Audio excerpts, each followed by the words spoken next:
Hello everyone, today we will talk about how to fix or how to solve the problem of timer on the application of DoorDash. You will click on settings. In this page you can click on apps, default apps, app settings. And above you can search about DoorDash and you will enter, sorry not here, you will search about DoorDash app.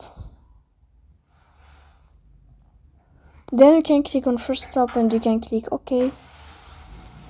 After that, you'll enter to the window of storage. Here you can click clear cache.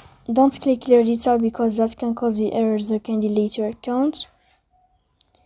In the end, you can turn off your phone and you can turn on your phone again. So please don't forget to support us by like and subscribe. See you next time.